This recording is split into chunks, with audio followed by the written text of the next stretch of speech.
छोटी आदतें बड़ा बदलाव। इस सीरीज के आज के वीडियो में जानेंगे वो कौन से 4 कदम हैं जिनकी मदद से आसानी से आदतें डाली जा सकती हैं। ये भी जानेंगे कि आपका मस्तिष्क आदतें क्यों डालता है और जब ये आदतें डल रही होती हैं तो कौन सी न्यूरोलॉजिकल गतिविधियां अंदर हो रही होती हैं। एक बड़े ही फेमस मनोवैज्ञानिक एडवर्ड थॉर्नडाइक ने 1898 में एक प्रयोग किया जिससे ये स्पष्ट हुआ कि आदतें कैसे पड़ती हैं। उन्होंने ये प्रयोग बिल्लियों पर किया। हर बिल्ली को एक पजल बॉक्स में रख दिया। बॉक्स इस तरह बना था कि कोई बिल्ली बिल्कुल आसानी से कुछ छोटी सी गतिविधि करके दरवाजे से बाहर निकल जाए। बॉक्स में एक लीवर था जिसे दबाने पर बॉक्स के बगल वाला दरवाजा खुल जाता था।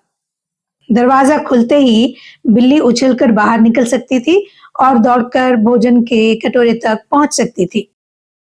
बिल्लियों को जैसे ही बॉक्स के अंदर रखा जाता था, ज्यादातर बिल्लियां वहां से बाहर निकलना चाहती थी। वे अपनी नाक कोनों में घुसाती थी, खुली जगहों से पंजे बाहर निकालती थी और वहां पड़ी हर वस्तुओं को छूती थी। कुछ मिनट के प्रयास के बाद आखिरकार बिल्लियां जादुई लीवर दबा देती थी जिससे दरवाजा खुल जाता था और वो बाहर निकल आती थी। थॉर्नडाइक ने कई परीक्षणों में हर बिल्ली के व्यवहार की निगरानी की। शुरुआत में तो बिल्लियां बॉक्स में बिना किसी क्रम के प्रयास करती रहती थी, लेकिन जब एक बार लीवर दबाने पर दरवाजा खुल जाता था तो सीखने की प्रक्रिया शुरू हो जाती थी। धीरे धीरे हर बिल्ली ने यह सीख लिया कि लीवर दबाने का काम करने पर वो बॉक्स से बाहर निकल सकती हैं और उन्हें भोजन मिलने का पुरस्कार मिल सकता है। 20-30 परीक्षणों के बाद उनका व्यवहार इतना स्वचालित और आदतन हो गया कि बिल्लियां कुछ ही पलों में बाहर निकलने लगी। पहले 3 परीक्षणों में बिल्लियां करीब 1.5 मिनट में बाहर निकली और आखिरी 3 परीक्षणों में ये समय 6 सेकंड के आसपास ही रह गया। हर अभ्यास के साथ बिल्लियां गलतियां कम करती गईं और उनका काम ज्यादा स्वचालित बनता गया। और एक समय ऐसा आया जब बिल्लियां गलतियां दोहराने के बजाय सीधे समाधान तक पहुंचने लगी। बिल्लियों के व्यवहार के अध्ययन के आधार पर थॉर्नडाइक ने सीखने की प्रक्रिया संबंधी निष्कर्ष निकाला कि संतुष्टिदायक परिणाम देने वाले व्यवहार दोहराए जाते हैं और अप्रिय परिणाम देने वाले व्यवहारों के दोहराए जाने की संभावना कम होती है। असल में आदत वो व्यवहार है जिसे इतनी बार दोहराया जा चुका है कि अब वो स्वचालित हो गया है। आदत बनने की प्रक्रिया परीक्षण और गलतियों के साथ शुरू होती है। जब भी आप जिंदगी में किसी नई स्थिति का सामना करते हैं तो आपको यह निर्णय लेना होता है कि इस पर क्या प्रतिक्रिया की जाए। कोई समस्या आपके सामने पहली बार आती है तो आपको पक्का पता नहीं होता कि इसे कैसे सुलझाया जाएगा। इस दौरान मस्तिष्क में काफी सारी न्यूरोलॉजिकल गतिविधियां होती हैं। आप सावधानी से स्थिति का विश्लेषण कर रहे होते हैं, इस बारे में चेतन निर्णय ले रहे होते हैं, ढेर सारी नई जानकारी इकट्ठा कर रहे होते हैं, चीजों को समझने की कोशिश कर रहे होते हैं और आपका मस्तिष्क सबसे प्रभावी विकल्प चुनने और सीखने में व्यस्त रहता है। कभी-कभी ऐसा भी होता है कि लीवर दबाने वाली बिल्ली की तरह आपको कोई समाधान तुरंत मिल जाता है। जैसे आप तनावपूर्ण महसूस करते हैं और आपको पता चलता है कि जब आप दौड़ लगाते हैं तो आपका तनाव कम हो जाता है। आप दिन भर काम करके मानसिक रूप से थक जाते हैं और आपको पता चलता है कि पजल सॉल्व करने वाले किसी भी गेम को खेलने से आपकी थकान दूर हो जाती है।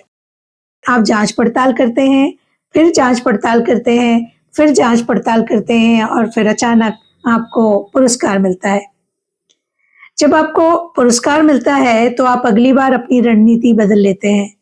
आपका मस्तिष्क बहुत चतुर होता है और ये पुरस्कार मिलने के ठीक पहले की घटनाओं को स्मृति में रख लेता है। वो सोचता है कि ये अच्छा अनुभव था और याद रखता है कि इसके ठीक पहले मैंने क्या किया था। यही असल में हमारा व्यवहार तंत्र है।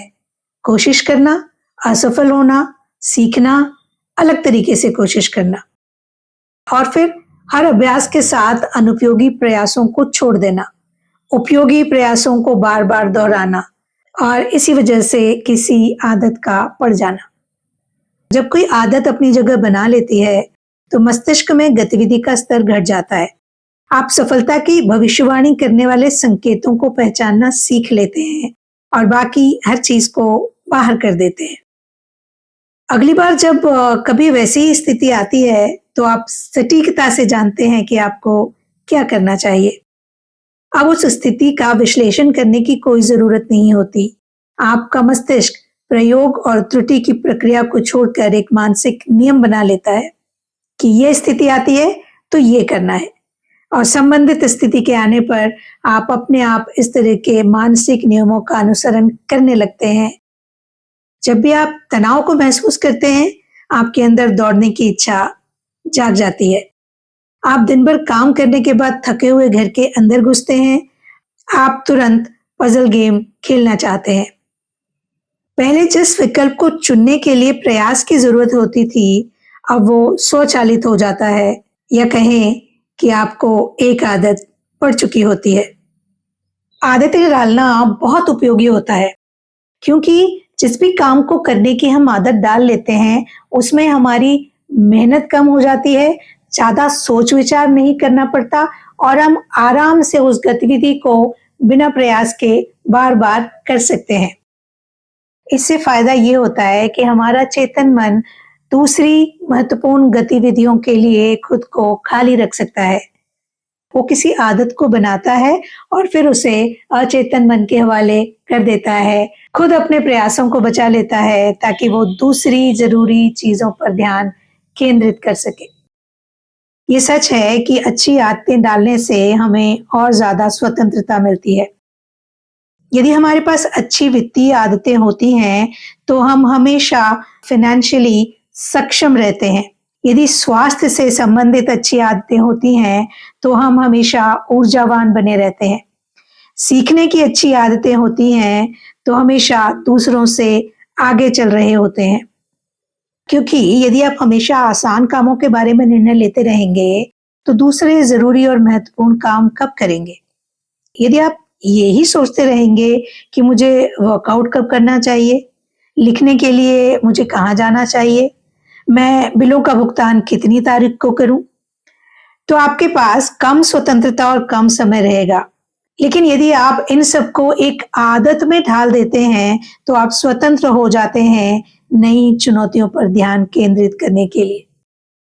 आइए अब ये समझते हैं कि आदतें कैसे काम करती हैं और वो कौन से 4 कदम हैं जो स्टेप बाय स्टेप एक आदत को मजबूत बना के हमारी जिंदगी का हिस्सा बना देते हैं। पहला कदम है संकेत यानी क्यू, दूसरा कदम है लालसा यानी क्रेविंग, तीसरा कदम है प्रतिक्रिया यानी रिस्पॉन्स, और चौथा कदम है पुरस्कार यानी प्राइज। आदत बनाने की प्रक्रिया को जब इन 4 हिस्सों में विभाजित कर दिया जाता है, तब हम एक एक पर ध्यान केंद्रित करके आदत को बना सकते हैं और फिर मजबूती से वो हमारी जिंदगी का हिस्सा हो जाती है। सबसे पहले आता है संकेत, जो कि आपके मस्तिष्क को कोई व्यवहार शुरू करने के लिए प्रेरित करता है। इसका मतलब है वो जानकारी जो किसी पुरस्कार की भविष्यवाणी करती है। वर्तमान समय की बात करें तो हम ज्यादातर ऐसे संकेतों पर ध्यान देते हैं जो धन और शौहरत, शक्ति और स्टेटस, प्रशंसा और अनुमोदन, प्रेम और मित्रता या व्यक्तिगत संतुष्टि का एहसास, ऐसे पुरस्कारों की भविष्यवाणी करते हैं। मस्तिष्क लगातार आंतरिक और बाहरी परिवेश का विश्लेषण कर रहा होता है, संकेत खोज रहा होता है।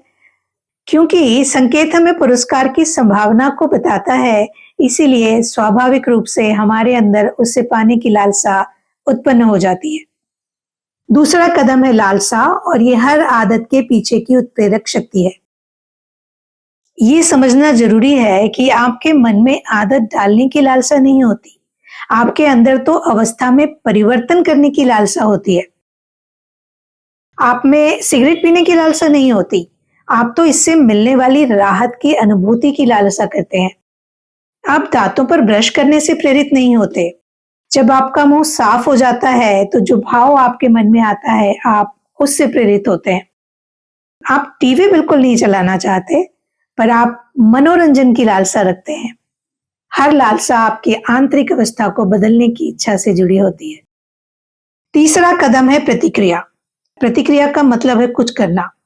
प्रतिक्रिया होगी या नहीं, ये इस बात पर निर्भर करता है कि आप कितने प्रेरित हैं और उस काम को करने में कितनी दिक्कतें हैं। यदि किसी खास काम को करने में बहुत ज्यादा शारीरिक और मानसिक प्रयास की जरूरत होगी, तो आप उसे करने से बचेंगे। आपकी प्रतिक्रिया असल में आपकी योग्यता पर निर्भर करती है। आप कोई आदत तभी डाल सकते हैं जब आप इसे करने में सक्षम हो। चौथा कदम है पुरस्कार। जब भी हम प्रतिक्रिया करते हैं तो उसके आखिर में हमें पुरस्कार मिलता है। ये हर आदत का अंतिम लक्ष्य होता है। संकेत पुरस्कार को देखना है, लालसा पुरस्कार को चाहना है और प्रतिक्रिया पुरस्कार को पा लेना है। और हम ये सब इसलिए करते हैं क्योंकि ये हमारी दो जरूरतों को पूरा करते हैं। पहला, ये हमें संतुष्टि प्रदान करती हैं और दूसरा, ये हमें सिखाती हैं। पुरस्कारों का पहला उद्देश्य हमें संतुष्ट करना होता है। भोजन और पानी हमें वो ऊर्जा देते हैं जिसकी जरूरत जीवित रहने के लिए होती है। प्रमोशन से हमें ज्यादा धन मिलता है, सम्मान मिलता है। फिट रहने से हमारा स्वास्थ्य अच्छा होता है। किंतु सबसे तात्कालिक लाभ ये है कि पुरस्कार आपकी भोजन की, स्टेटस हासिल करने की या लोगों की प्रशंसा हासिल करने की लालसा को संतुष्ट करते हैं। पुरस्कार हमें ये भी सिखाते हैं कि कौन से काम भविष्य में याद रखने लायक हैं और कौन से भूल जाने लायक हैं। जिंदगी पर आपका सेंसरी नर्वस सिस्टम आपकी निगरानी करता है कि किन कामों से आपकी इच्छाएं संतुष्ट होती हैं और आपको आनंद मिलता है। खुशी और निराशा की भावनाएं फीडबैक देने का काम करती है और ये हमारे मस्तिष्क को उपयोगी और अनुपयोगी कार्यों में फर्क करना सिखाती हैं। यदि किसी व्यवहार में इन चारों अवस्थाओं में से किसी एक की भी कमी हो जाती है तो आदत नहीं बन पाती है। संकेत को हटा देंगे तो आदत कभी शुरू ही नहीं हो पाएगी। लालसा को हटा देंगे तो काम करने के लिए प्रेरणा नहीं मिलेगी। मुश्किल काम होगा तो आप इसे नहीं करेंगे या नहीं कर पाएंगे। और पुरस्कार आपकी इच्छा को संतुष्ट नहीं कर पाता है तो आप इसे भविष्य में कभी नहीं दोहराएंगे। पहले 3 कदमों के बिना व्यवहार होगा ही नहीं और चौथे कदम के बिना व्यवहार दोहराया नहीं जा सकता। अब ये भी समझ लेते हैं कि व्यवहार परिवर्तन के 4 नियम क्या हैं। पहला, संकेत को स्पष्ट बनाएं। दूसरा, लालसा को आकर्षक बनाएं। तीसरा, प्रतिक्रिया को आसान बनाएं और चौथा, पुरस्कार को संतुष्टिदायक बनाएं। इन 4 नियमों का पालन करके अच्छी आदतें डाली जा सकती हैं। अब सवाल यह है कि यदि किसी बुरी आदत को छोड़ना हो तो इन नियमों का इस्तेमाल कैसे करेंगे? बिल्कुल विपरीत तरीके से। संकेत को अदृश्य बनाएं, लालसा को अनाकर्षक बनाएं, प्रतिक्रिया को मुश्किल बनाएं और पुरस्कार को असंतुष्टिदायक बनाएं। जब हम इस तरीके से व्यवहार परिवर्तन के इन 4 नियमों का पालन करेंगे तो अपनी बुरी आदतों को अपनी जिंदगी से बिल्कुल निकाल पाएंगे। व्यवहार परिवर्तन के ये चारों नियम जिंदगी के हर क्षेत्र में लागू होते हैं, चाहे वो खेल हो या राजनीति, कला हो या चिकित्सा, कॉमेडी हो या प्रबंधन। आप जिस भी चुनौती का सामना कर रहे हो, आप इन नियमों का इस्तेमाल कर सकते हैं। हर आदत के लिए अलग अलग रणनीतियों की कोई जरूरत नहीं है, बस ये एक रणनीति काफी है। अब तो आप ये समझ गए होंगे कि मैं वो क्यों नहीं कर पाता जो मैं कहता हूं कि मैं करने वाला हूं। मैं वजन क्यों नहीं कम कर पाता, मैं सिगरेट क्यों नहीं छोड़ पाता, रिटायरमेंट के लिए बचत क्यों नहीं कर पाता, साइड बिजनेस क्यों नहीं शुरू कर पाता, किसी चीज को बहुत महत्वपूर्ण मानता हूं लेकिन उसके लिए कभी समय क्यों नहीं निकाल पाता। इन सारे प्रश्नों के जवाब आपको कहीं ना कहीं इन 4 नियमों में मिल जाएंगे।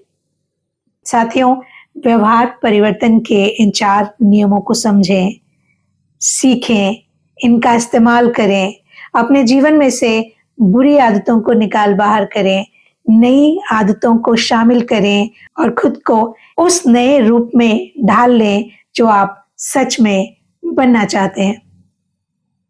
इस सीरीज के अगले वीडियो में आपसे फिर मुलाकात होगी। तब तक के लिए अपना ख्याल रखिएगा।